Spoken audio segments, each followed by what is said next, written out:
On pretty much a daily basis, Dr. Lyne Piché helps couples establish, maintain, and terminate relationships in a healthy manner. There is such a thing as a friendly divorce and a hot sex life, believe it or not. Dr. Lyne Piché is a registered psychologist. She's a sex therapist and couples counselor. She will be part of the 10th annual Taboo Naughty But Nice Sex Show in Vancouver this weekend. It is my pleasure to welcome Dr. Lyne Piché back to Studio 4 to tell us more. Thank you very much, Fanny. It's wonderful to be here. Nice to see you again. And I chuckled a bit when I said, there is such a thing as a hot sex life. Most of us know that in the beginning. You know, is there anything that will ever touch those first 2 years? Well, it certainly can be different over time. And I think that's where a lot of couples struggle, is seeing that difference and that change in their sexuality and not always spending all their time thinking back to, remember those first 2 years and how great it was. But definitely putting effort into the current relationship and the current sexual life is important. Spending time and really making sex part of your focus is an important first step, definitely, to getting on that road to success. When you have a woman or her husband come in to see you and they're complaining about their sex life, what are they complaining about mainly? Well, it does tend to vary, but certainly what I hear a lot is one person wants lots of sex, the other person doesn't want as much sex, and so there's a real discrepancy there with regards to expectations around sexual frequency, how often, when, and a common complaint to both men and women is we don't have enough time, we have a hard time kind of fitting it into our lives. Sure. And definitely making sex a priority, and one of the founding blocks of your relationship, of your life, is an important bit for that. Well, and as you know so well, and I go back to the first year, when you're together, you found the time. Exactly. Even if you were both busy traveling, all of that, you found the time. You found the time in the kitchen, you found the time in the stairwell, if you know what I mean. Absolutely. And that is part of it, is as couples mature, the time that they used to take for sex and intimacy, they put elsewhere. The other major stumbling block for many couples is conflict. And so as conflict comes into the relationship, one of the places that it will affect is their sexuality.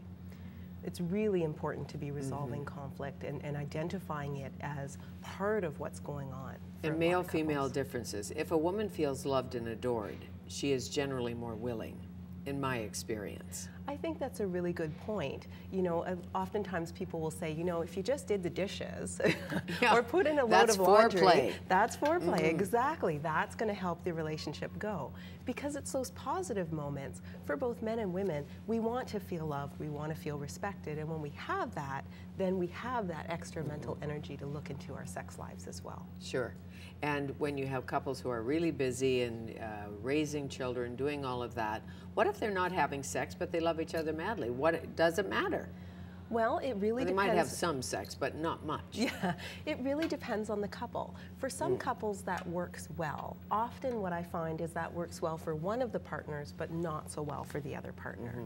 And so what you'll have there is the partner who's unhappy about the amount of sex you're having spends all their time kind of running after the other partner, trying to get them engaged, trying to get them interested in sex, and then becomes very frustrated with the rejection.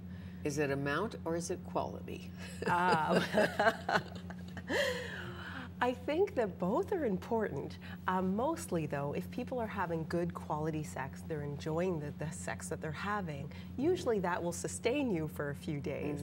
Now, definitely when we get into couples who aren't having sex, say, a minimum of once a month, then usually the quantity becomes a much bigger issue. Yeah. And the other thing is, why do we put a number on it?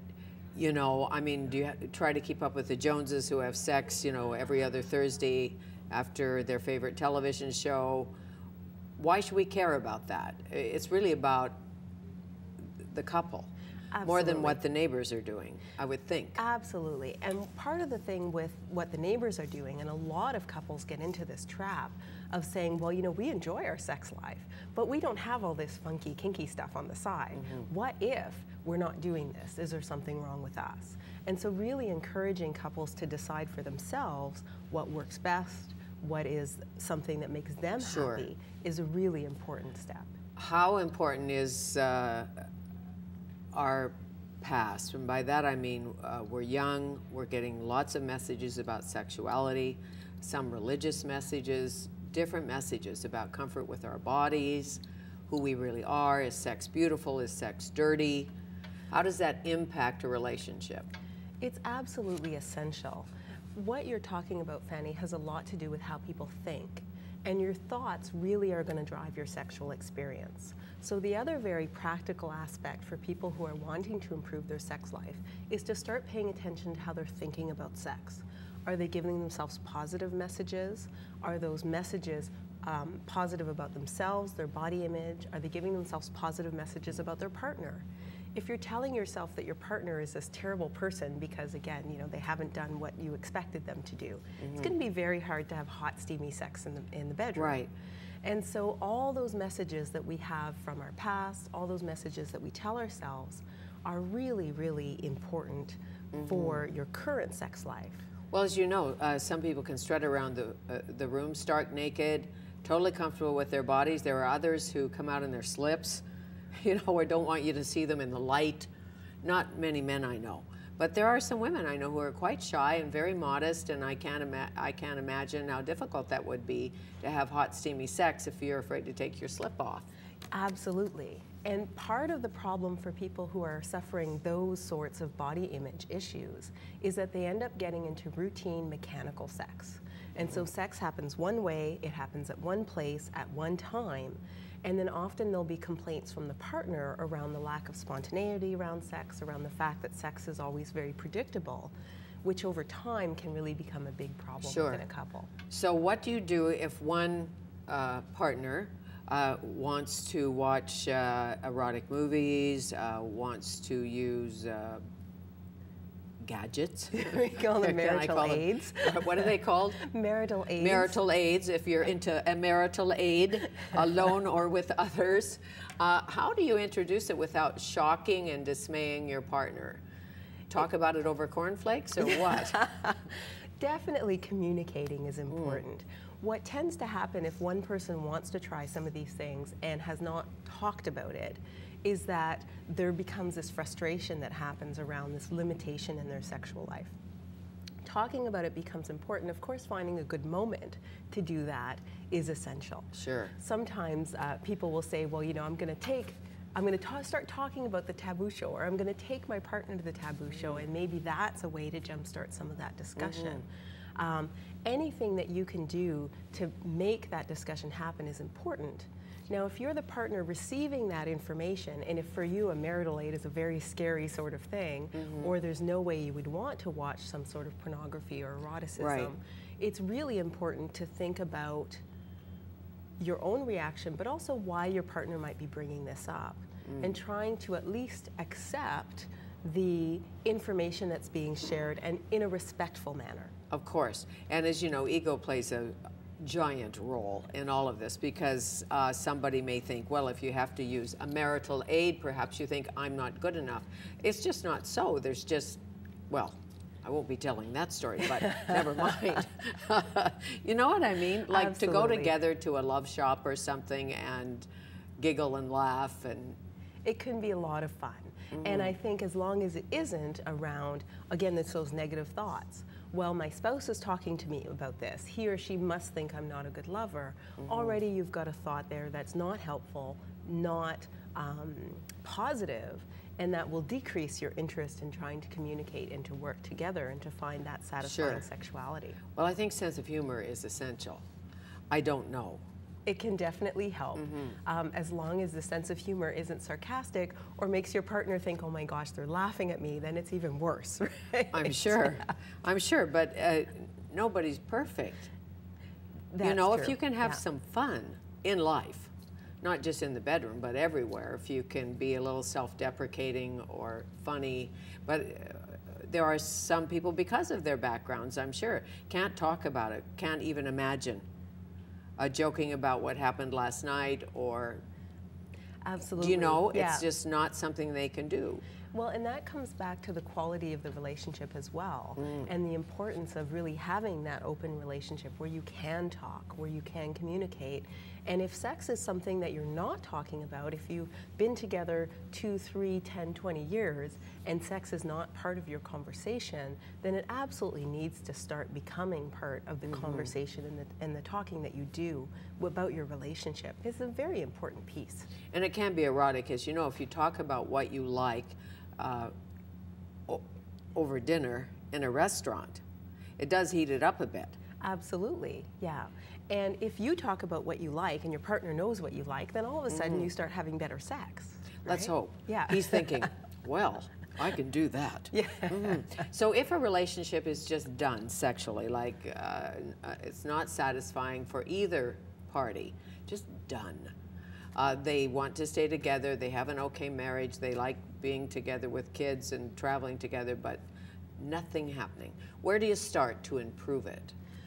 Part of that improving is really, if they like being together, then they already have a positive relationship. And if that's not what's affecting that sexual relationship, oftentimes there's a problem there with regards to sexual functioning that maybe hasn't been detected. So perhaps that the male is not feeling very confident about the erections or the frequency of erection. Maybe for the female, she hasn't discovered orgasm yet and hasn't quite figured out why this is supposed to be so much fun. And so really spending some time looking at how the sexual functioning is. Are things working the way you want them to work? When you're having sex, does it feel good? That is a basic, and if it's not feeling good, you need to address that.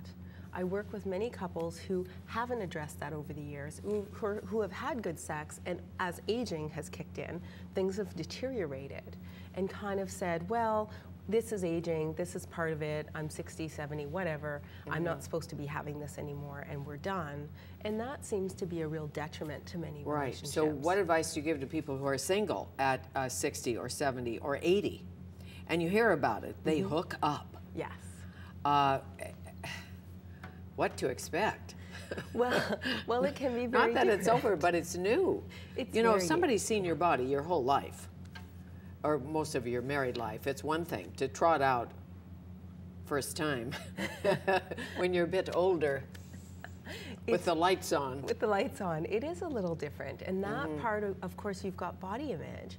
But the other thing that tends to happen with older couples who are hooking up is that the whole discussion around STIs, sexual transmitted infections, the use of condoms, is perhaps not happening as much as it should. And so really being thoughtful about your health as well, because these infections are not age related. And so definitely that's one piece. You know, it's not because you've passed menopause and you don't have to worry about pregnancy that there aren't other things to be thinking about. Sure. Safety, safety. Absolutely. And it's difficult for the boomer generation to bring it up, so to speak, you know. Yes. And a lot of the males, kind of as they get older, also feel a lot of pressure around, well, what if I don't have this erection and this is a new partner and, you know, I'm having to come out and it may or may not work. And so being really open to sexuality as many different activities that can happen and not just so focused on intercourse. Right, and the brain is so powerful, and the thoughts. Yes. And if you're thinking you're not able to do this, it's likely you won't be able to do this. Is it true? Happen. Absolutely, yeah. So that's really one of the important pieces, and that's where a lot of those thoughts and a lot of men have this concern around. Well, it's expected that I always have an erection, and it's expected that everything always work 100%, and that's just not right, true. or that I initiate sex, and certainly a female can do that just as well as a male, and I think most males are just happy. It can work. If that happens, if you know what I mean. The sex show, 10th annual? Absolutely, Have you done this before at this particular show? Absolutely, yes. So you'll be giving lectures, seminars? Yes, yeah, I'll be running workshops on how to improve your sex life, and so we'll be talking about some of these things. Your thinking, just some practical ideas as well around making sex a part of your life. And I'll always make time to meet with people after and talk and get a sense of what people are concerned about. Well, I read an article the other day that it actually makes you look younger. Oh, that's very Yeah. interesting. Don't know if it's true, but let's We'll take take it. that. I'll take that. We'll take it. Absolutely. Thank you. It's very nice to see you talk again. Thanks for driving in from the Freezer Valley. It's a pleasure. Dr. Lyne Piché, she's a couples counselor and sex therapist, will be at the Taboo Sex Show this weekend.